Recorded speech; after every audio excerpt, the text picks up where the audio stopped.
Sushant case में रिया चक्रवर्ती से ED की पूछताछ शुरू। भाई शौविक भी दफ्तर में मौजूद।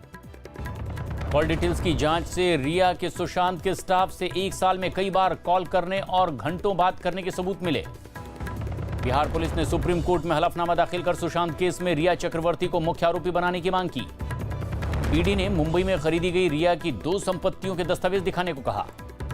रिया चक्रवर्ती की पूर्व मैनेजर श्रुति मोदी से भी ईडी ने पूछताछ शुरू की। सुशांत के रूम पार्टनर है सिद्धार्थ पिठानी को ईडी ने कल यानी 8 अगस्त को पूछताछ के लिए बुलाया है। खबर है कि सुशांत सिंह राजपूत की डायरी के कुछ पन्ने फटे हुए हैं और इससे मुंबई पुलिस पर फिर सवाल खड़े हुए। सुशांत केस में सीबीआई ने रिया समेत 6 लोगों के खिलाफ केस दर्ज किया। सुशांत मामले में रिया चक्रवर्ती ने सुप्रीम कोर्ट के फैसले देने तक सीबीआई को इस मामले से दूर रखने की मांग की थी। दिल्ली के पश्चिम विहार में 12 साल की बच्ची के रेप के आरोपी को गिरफ्तार किया गया। दिल्ली में बच्ची के रेप के मामले में कांग्रेस ने राज्य में महिला सुरक्षा खतरे को होने के आरोप लगाए। जम्मू कश्मीर के उपराज्यपाल बनाए जाने के बाद राजभवन में मनोज सिन्हा ने पद की शपथ ली। कुपवाड़ा में पाकिस्तान की सीज फायर का उल्लंघन करते हुए गोलीबारी की, जिसमें 3 लोग जख्मी हो गए। प्रधानमंत्री मोदी ने नई शिक्षा नीति पर हुए कार्यक्रम को संबोधित किया और 21वीं सदी के भारत की नींव रखने वाली नीति इसे करार दिया। केरल के इडुक्की में बारिश के बाद जमीन खिसकने से 9 लोगों की मौत हो गई, जबकि 10 लोग जख्मी हैं।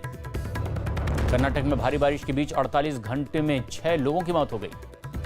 देश में 24 घंटे में कोरोना के रिकॉर्ड 62,500 से ज्यादा नए मरीज सामने आए। कुल मरीजों की संख्या 20 लाख के पार हुई।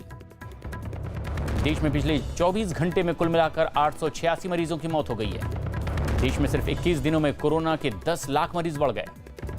दुनिया भर में कोरोना के मरीज 1 करोड़ 90 लाख से ज्यादा हो गए। देश में कोरोना मरीजों का आंकड़ा 20 लाख के पार पहुंचने पर राहुल गांधी ने ट्वीट कर सरकार पर तंज कसा। राहुल गांधी ने अपने संसदीय क्षेत्र वायनाड के लोगों से कोरोना महामारी से बचकर रहने के संदेश दिए। गहलोत सरकार पर जैसलमेर के होटल में रह रहे अपने ही विधायकों के कॉल रिकॉर्ड करवाने का आरोप लगा। सीज फायर का उल्लंघन करते हुए पाकिस्तान ने एक बार फिर से पूंछ के मेंढर और बालाकोट सेक्टर में फायरिंग की। अमेरिका में 24 घंटे में 2000 कोरोना मरीजों की मौत हो गई। सुशांत केस की जांच के लिए मुंबई गए बिहार के आईपीएस विनय तिवारी का बीएमसी ने क्वारंटीन खत्म कर दिया, जिसके बाद वो आज पटना लौटे। बिहार के डीजीपी गुप्तेश्वर पांडे ने दावा किया है कि सुप्रीम कोर्ट की टिप्पणी के बाद उन्होंने मुंबई पुलिस को चिट्ठी लिखी, जिसके बाद आईपीएस विनय तिवारी को छोड़ा गया। पीएम मोदी ने श्रीलंका के प्रधानमंत्री राजपक्षे से फोन पर बातचीत कर संसदीय चुनाव में जीत के लिए बधाई दी। न्यूज 18 से बातचीत के दौरान छोटा शकील ने फिल्म जगत में आज भी अंडरवर्ल्ड का पैसा लगे होने का दावा किया। छोटा शकील ने दावा किया कि सुशांत की मौत के पीछे लड़की या फिर पैसा वजह हो सकती है। बारामूला के उरी में पाकिस्तानी सेना के सीज फायर तोड़ा है, जिसका भारतीय सेना ने भी मुंहतोड़ जवाब दिया है। रेवाड़ी में आवारा पशुओं के आतंक का एक सीसीटीवी वीडियो सामने आया है, जिसमें एक सांड एक बच्चे पर हमला करता दिखाई दिया। सुप्रीम कोर्ट ने कश्मीर के कुछ इलाकों में 4G इंटरनेट सेवा शुरू करने पर मंगलवार तक जवाब मांगा। दिल्ली के मिलियम पार्क के बीच से ही रेल लाइन बनाने के लिए सुप्रीम कोर्ट ने पेड़ काटने की मंजूरी दे दी। सोशल मीडिया पर आपत्तिजनक वीडियो पोस्ट करने की आरोपी रेहाना फातिमा की अग्रिम जमानत की अर्जी खारिज होने के बाद उन्हें गिरफ्तार किया जा सकता है। मध्य प्रदेश के पन्ना में एक मजदूर को खदान से 30 लाख की कीमत वाले 3 हीरे मिले। हाई कोर्ट ने दिल्ली यूनिवर्सिटी के फाइनल ईयर के छात्रों के लिए ओपन बुक परीक्षा करवाने की मंजूरी दी। पीएम मोदी कल यानी कि 8 अगस्त को राष्ट्रीय स्वच्छता केंद्र का उद्घाटन करेंगे। महाराष्ट्र में पिछले 24 घंटे में 264 पुलिसकर्मियों को कोरोना हो गया, जबकि 3 पुलिसकर्मियों की मौत हुई। दिल्ली में स्वास्थ्य कर्मियों को समय पर वेतन न मिलने के विरोध में कांग्रेस ने सीएम केजरीवाल के घर के बाहर प्रदर्शन किया। रक्षा मंत्री राजनाथ सिंह के आवास पर प्रदर्शन करने पहुंचे यूथ कांग्रेस के कार्यकर्ताओं को पुलिस ने हिरासत में लिया। बीएमसी ने मुंबई में दाखिल होने वाले सभी लोगों के लिए 14 दिन का क्वारंटीन जरूरी किया। लखनऊ पुलिस ने धार्मिक भावनाओं को भड़काने के आरोप में पीएफआई के मीडिया प्रभारी अब्दुल मजीद समेत 3 लोगों को गिरफ्तार किया। गाजियाबाद में बीएसपी विधायक के भतीजे का टोल कर्मचारियों से मारपीट का वीडियो सामने आया। दिल्ली के सीएम अरविंद केजरीवाल की सिविल लाइंस में मौजूद सीएम हाउस की छत का एक हिस्सा गिर पड़ा। यूपी में कोरोना के बढ़ते मामलों के बीच वाराणसी में एक पत्रकार की मौत हो गई। राजस्थान के सियासी घमासान के बीच वसुंधरा राजे आज शाम 5:30 बजे बीजेपी अध्यक्ष जेपी नड्डा से मुलाकात कर सकती हैं। यूपी सरकार में मंत्री मोहसिन रजा ने अयोध्या में भूमि पूजन का विरोध करने वालों को देशद्रोही बताया। मौसम विभाग के मुताबिक शनिवार से पूर्वी यूपी, तराई और मध्य यूपी के जिलों में मानसून तेज होने के आसार हैं।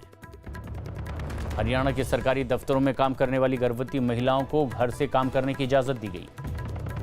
हरियाणा शिक्षा बोर्ड के एक कर्मचारी की पत्नी को कोरोना होने के बाद कार्यालय में छुट्टी घोषित कर दी गई। एमपी के गुना में एक दलित को बांधकर पीटने का वीडियो सामने आया है। जैसलमेर के होटल में रुके विधायकों ने लोक संगीत का मजा लिया। यूपी के सीतापुर में सांप काटने से 3 भाइयों की मौत हो गई।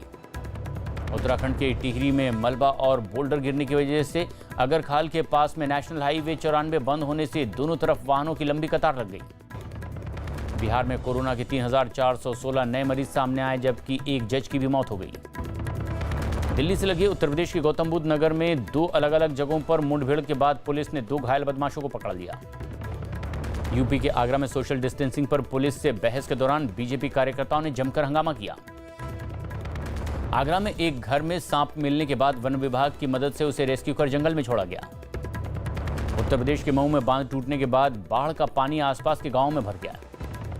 चंडीगढ़ में रास्ता पूछने के बहाने बाइक सवार 2 बदमाश एक महिला की चेन छीनकर फरार हो गए। यूपी के देवरिया में नकली शराब फैक्ट्री का पर्दाफाश कर पुलिस ने 2 आरोपियों को गिरफ्तार किया। मध्य प्रदेश के अलीराजपुर में एक आदमी की हत्या के आरोप में पुलिस ने उसकी ही पत्नी को गिरफ्तार किया है। 9 अगस्त को बीएड की प्रवेश परीक्षा है। इस वजह से लखनऊ में रविवार को लॉकडाउन में निजी और सार्वजनिक ट्रांसपोर्ट में राहत देने का फैसला किया गया।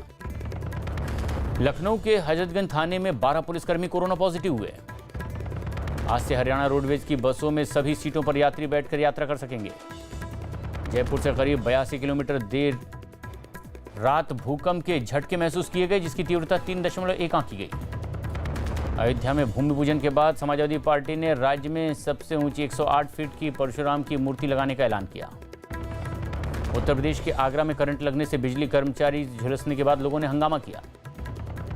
पंजाब के मुख्यमंत्री कैप्टन अमरिंदर ने जहरीली शराब से मरने वालों के परिवार वालों से मिलने और मुआवजे के 2 लाख से बढ़ाकर 5 लाख रुपए कर दिया है। उत्तराखंड के लिए अगले 72 घंटों के भीतर 7 जिलों में मूसलाधार बारिश का अलर्ट जारी किया गया। चेन्नई में डीएमके प्रमुख एमके स्टालिन और सांसद कनिमोई समेत डीएमके के नेताओं ने एम करुणानिधि की दूसरी पुण्यतिथि पर श्रद्धांजलि दी। बिहार बोर्ड ने कोरोना की वजह से 10वीं और 12वीं में फेल हुए छात्रों को ग्रेस नंबर देकर के पास कर दिया है। सोशल मीडिया पर महाराष्ट्र के सीएम उद्धव ठाकरे और उनके बेटे आदित्य ठाकरे के खिलाफ आपत्तिजनक पोस्ट शेयर करने के मामले में एफआईआर दर्ज की गई। गुजरात के सौराष्ट्र और दक्षिण गुजरात में मौसम विभाग ने अगले 3 दिन तक भारी बारिश की चेतावनी दी। कर्नाटक के ओडीपी में पुलिस ने कुएं में गिरी एक बुजुर्ग महिला को बाहर निकाल लिया। कोस्ट गार्ड ने ठाणे के पास अरब सागर से 16 मछुआरों को बचा लिया।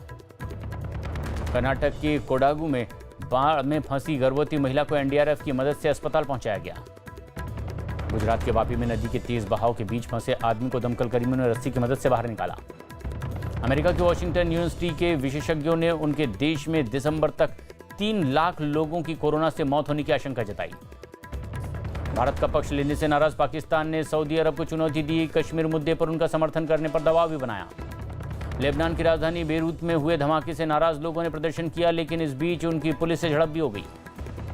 अमेरिका में सरकारी कर्मचारियों के फोन में टिकटॉक पर प्रतिबंध लगाने के लिए प्रस्ताव को मंजूरी दी गई। बेल्जियम ने समुद्री तट पर सोशल डिस्टेंसिंग का पालन करने के लिए रिजर्वेशन सिस्टम शुरू किया। गूगल ने गलत सूचना फैलाने के आरोप में चीन से जुड़े 2500 यूट्यूब चैनल अप्रैल से जून के बीच डिलीट किए।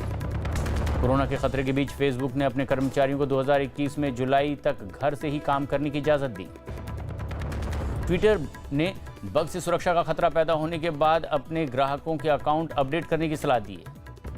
दिल्ली में शराब की दुकानें खोलने के समय को बढ़ाकर के सुबह 10 बजे से रात 10 बजे तक कर दिया गया है। रेलवे ने आज से किसानों के लिए विशेष ट्रेन चलाने की शुरुआत की। कारोबारियों का राष्ट्रीय स्तर के एक संगठन कैट9 9 अगस्त से देश के 600 शहरों में चीनी सामान के विरोध में अभियान चलाएगा। भारतीय रेलवे ने अंग्रेजों की समय की चली आ रही खलासी व्यवस्था को बंद करने का फैसला किया है। इंग्लैंड की ऑक्सफोर्ड यूनिवर्सिटी में तैयार की गई कोरोना की वैक्सीन का भारत में 17 मेडिकल कॉलेज में ट्रायल शुरू। डब्ल्यूएचओ ने दुनिया भर में कोरोना की 6 वैक्सीन का काम तीसरे फेज में पहुंचने की जानकारी दी, लेकिन फिलहाल उनकी कामयाबी की गारंटी न होने का भी दावा किया।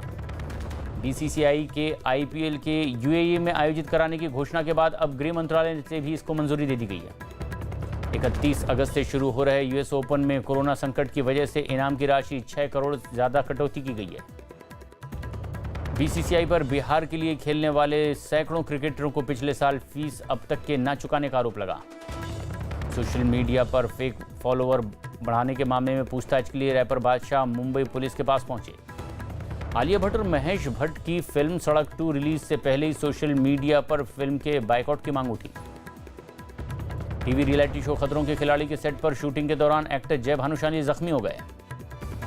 यौन शोषण और ब्लैकमेलिंग के एक केस में बयान देने के लिए महिला आयोग का नोटिस मिलने के बाद एक्टर ईशा गुप्ता ने केंद्रीय मंत्री स्मृति ईरानी से दखल देने की मांग की।